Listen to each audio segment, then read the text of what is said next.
Last night, our community suffered an immense tragedy. The Muslim family out for a walk, like all of us do. Our post-dinner walk that we go out with our families, a beautiful summer day, and they were run down by a car, by a man who appears to be filled with hate and vengeance.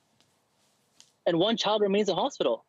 Like, what more is there to say besides the pain that we feel as a community, where 4 people will never be able to return home from a night walk that we all do, right? We heard the statements from the police, from the mayor, from Brother Nawaz, the horror that visited this family, that visited the community here in London, the community of Ontario, the Muslim community as a whole here in Canada. These innocent humans were killed simply because they were Muslim. And make no mistake about it, justice must and will be done. And I'm curious how you're kind of processing it. I mean, you know London very well. You know how these sorts of hate crimes, as police are calling them, have been on the rise around the world, including right here in Canada, Omar. Yeah, like if you look at the history, right? You look at January 29th, 2017, the Quebec Mosque Massacre. You look at September 12th, 2020, the slaying at the IMO Mosque in Toronto.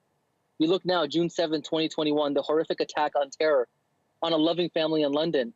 The numerous, countless attacks that have happened to Muslim women, hijabi Muslim women in Alberta, in Edmonton and Calgary. We cannot add another date to this file. We have to confront Islamophobia and Islamophobic violence, not tomorrow, not next month, today, for the sake of our children, for our families, for our community, because this is the time that we have to do that. Our hearts are broken. Our hearts are numb. Like, when I got this message, I'm in Toronto normally. I live in Toronto, and we got the message to come here to London because this family's in pain.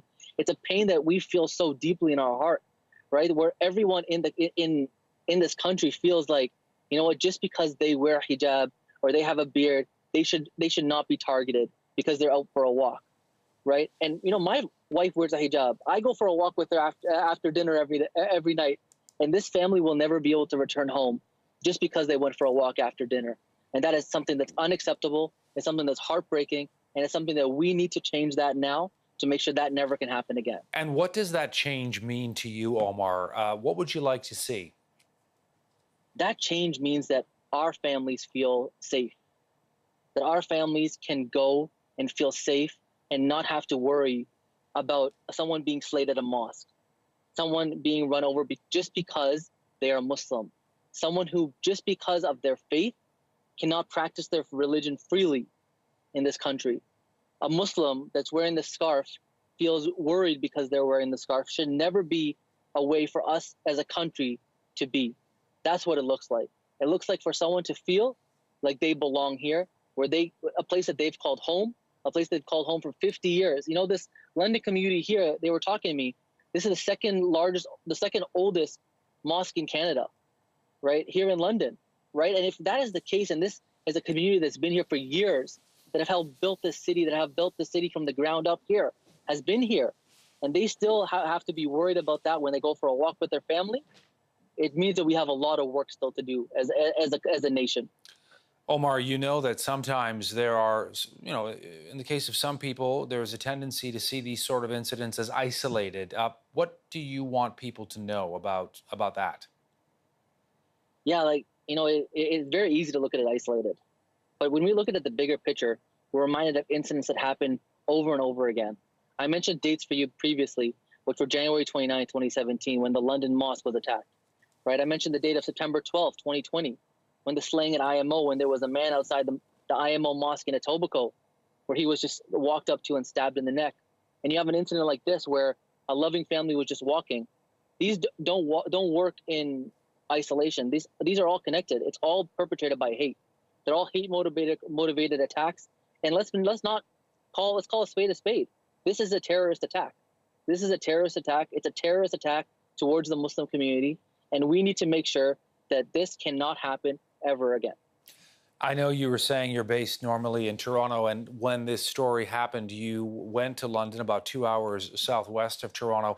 What are you hearing from people, Omar, as reaction is coming in and word is spreading about what happened?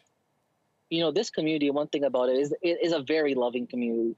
It's a very loving community. It's a very strong community. But there's this sense of just hurt. in the community, that they've been here for so long. This is their home. This is it is as much as part as them as they are a part of it, right? And the terrorist that did this does not understand that, right? They are so strong that this is not going to break them, right? They will stand against hate, and they will show that love can overpower that. That love, their test of faith, that their faith, their unshakable belief in God, their quest for justice, the hate will never overshadow their light of love.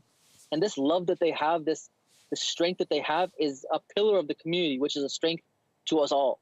And I'm honestly inspired by them and their love, their strength, and their inspiration that they are for the rest of us. And as you're talking, Omar, we're showing footage of police in London, Ontario, going over the scene, and as the investigation gets underway, and we obviously salute the work they're doing. I wonder, though, whether you sometimes question whether these sorts of incidents are taken seriously enough, not obviously after they happen, but before they happen. In other words, the activities of some of the perpetrators of these crimes. Yeah, for us, it's, we're going to let the police do their investigation, and see what the police investigation does. But as I've mentioned, this is such a serious offense. It's such a serious thing that's happening, that we need to make sure that justice is served, and that this is not another date. That we don't add another date in the future in 3 months or 4 months, where we actually have to come out and actually do and confront something else. We need to confront Islamophobia. We need to confront this kind of hate right now, as soon as we can, and make sure that our community, our children, our families are in a safer place. One last question for you, as a young Muslim in Canada, as you're trying to personally process this, and the work you do with the National Council as well. Where does it leave you, Omar? It leaves me with pain. It leaves me with pain. Like, that pain when we went to the IMO on September 12th was looking at a community that was shattered. The pain of looking at people today, of hearing that that this was a premeditated, predetermined incident, leaves me with pain. Like, how can there be such hate in this world?